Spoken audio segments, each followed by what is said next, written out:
Welcome to Making Mindfulness Fun. Today we are going to be talking about the key thing that is detaching us from all the energy that is available to us.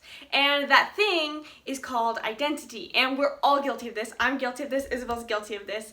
And we're going to be talking about how you can question that, how you can reflect on that, and maybe be able to tap into more power that's available to you. So if you guys are new to our channel, I'm Gabby. I'm Isabel. Here we help you on your journey to higher consciousness so you can experience more joy, love, and liberation from all your negative emotions. Please make sure you subscribe to our YouTube channel. Make sure you also like this video if you enjoy it so that we can get it out to more and more people. And make sure you turn on post notifications so you don't miss a single one of our videos. So what is identity? Identity lies within our solar plexus chakra, our Manipura. And beneath that chakra, we have the sacral chakra. And it's important to understand the relationship between these two things, because the sacral chakra is what we value, and it's what we're passionate about. It's how we are expressing ourselves through the world. It's almost our Enneagram is more associated with our sacral chakra. It's what we value, and so depending on what we value affects how we go through our life. Whereas the solar plexus is how we convey the image of ourselves. It's the exterior shell that houses our true self. Now, the problem arises when we have the shell and we have our true self, right? And beyond that, we're interconnected to everything. Now, when we overuse our identity, the shell section, then we start detaching from our true self. And more than that, when we start seeing ourselves too much as the shell, we start detaching ourselves from the other people in our life, and we start detaching ourselves from our true self. And you have to think of it as an ocean, right? We're all interconnected like an ocean, right? And they always say there's that saying that you're not just a drop in the ocean, you're the entire ocean in one drop. Well, think of it that way, in that we're all the ocean right now. And so when we are over-identifying, imagine a bubble coming out of the ocean, right? A bubble's rising from the ocean. And when we think of ourselves as that bubble, right? We're that drop, and we are like, I am this bubble, and the shell of that bubble, that's who I am. I'm not you. And so when we start thinking too much about the bubble shell, then we forget to see that, wait, the ocean's all around me, and I have the ocean within me. Yeah, you said that beautifully, Gabby. And I'm going to see if I can just try to say something just that is purely communicated. But I did want to touch even more on that, is that we all do have this identity, and it's so hard to notice it. But the weird thing is that we always question, I've always wondered, why is it so there? Why is it so important as someone who's very much struggled with identity? And it's very interesting to see is that, like Gabby said, it comes down to our lower chakras, the solar plexus and the sacral.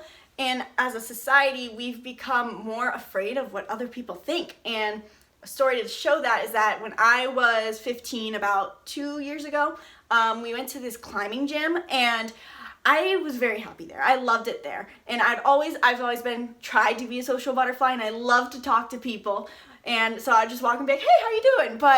Or I'd try to at least. But the thing is, as much as I was happy there and I loved talking to these people and being around so many people, I also noticed that there was a very strong worry of identity. I was always showing up, and the second I was there, I was worried, oh, what are they thinking of me? Am I appearing how I want people to see me? Because deep down, I believe that if I wasn't presenting myself perfectly as the person I feel I am internally, or who I think I want to be, then people aren't going to like me. I forgot the human nature that I am beautiful just for who I am. And as much as that sounds like self-love juju, it's really true, is that we forget to, as kids, I think it's especially, we have these things called subconscious programmings, and in early childhood, we're bound to have things that tell us, oh, that part isn't welcome. Any small experiences might trigger internally us thinking, oh, I don't know if I should do that. That might not be safe for my survival. And so as we grow up, then we cultivate this identity to make sure that we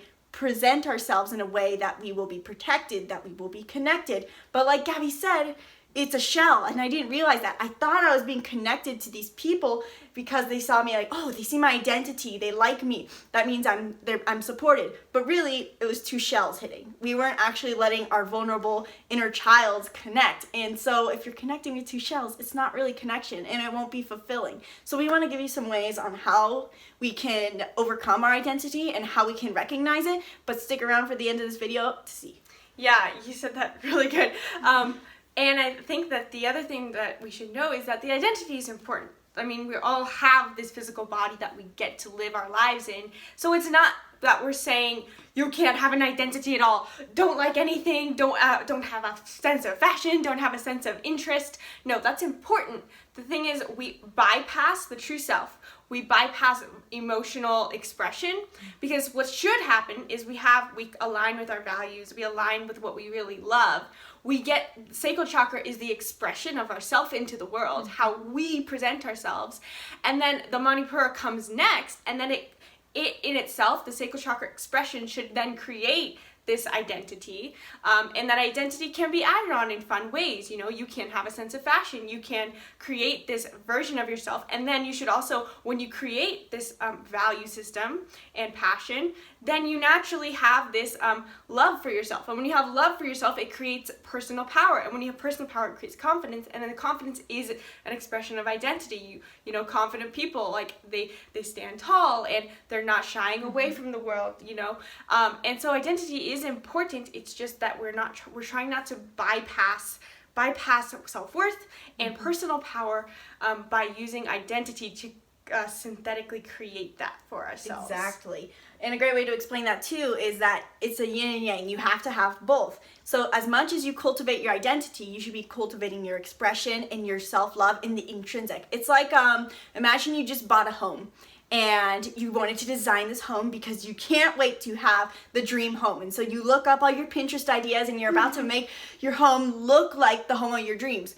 But that's great. And it's awesome that you want to live in your dream home, but you want to make sure that the home is actually where you want it to be, and it's actually comfortable for you to be in. You can't just design your home to look super nice and then there's no couches or chairs or bed to sleep in or running water. You have to have a balance of comfort and the looks of it, the design. So you have to have that balance of, oh, you can appreciate and fulfill that identity of how you want to appear, but you also have to make sure you're drawing within, reconnecting with yourself, loving yourself, cultivating self-worth, expressing your creativity, and also connecting with others in the vulnerable way, not just from identity. Yeah. So today, I challenge you to ask yourself the question, who am I identifying as? What is this identity, this shell that I'm trying to convey to the world? And is it aligned? Is it aligned with who my highest self really is? Who my true self really is? And ask yourself, who is my true self? Who do I really want to be? And this can be a combination of values and true self. And in all of our courses, we have our students reflect on what are their values and what is your true self, because they're different things. Your values is about, well, what do you love that you would do for the sake of doing that, with no validation, no identity. What would you love doing? And that's important first step. And then the second step is, well, how do I really want to be here in the world? How do I want to interact with other people? Because there is a sense of, like, you got to do what you love to be, a kind person and a passionate person, a loving and a fulfilled person. But then you still need to ask yourself, how do I want to be in this world, in the shell? How do I want to interact with other people? Yes, perfect. You should definitely do that. And here are some journal prompts you should also do. So grab yourself your journal, a pen and paper, and journal these things too. In my Mindfulness for Kids 20-day workbook, I have them journal about this, but I think it's great for adults and teens alike to do because it's so important. And it's a fun way to approach uncovering identity. Is think about who is your favorite fictional character, or if you could be a fictional character, who would you want to be? Because whether we realize it, and it's something that personally helped me, was that I realized that when you watch a movie and when you see these shows and read these books, you're identifying literally with a character and you're seeing something in them that you want to see in you. So journal about who's your favorite fictional character, who would you want to be, why, and journal about what you liked about them. What are the strengths they possess? What is the persona they give off? Because that'll give you some insights into the identity you are trying to convey. And also journal about a time where you didn't have identity. Write down a time where you were doing something purely because it felt good, where you felt a vulnerable, the shield being taken down, and you just felt human. That is the simplest way to express it. Think about a time where you felt human. Awesome, guys. We'll see you guys next time on Make Your Mindfulness Fun. I hope you guys enjoyed this video. If you like this video, be sure to like it so we can share it with more people and so that more people see this video. And we'll see you guys next time. Bye!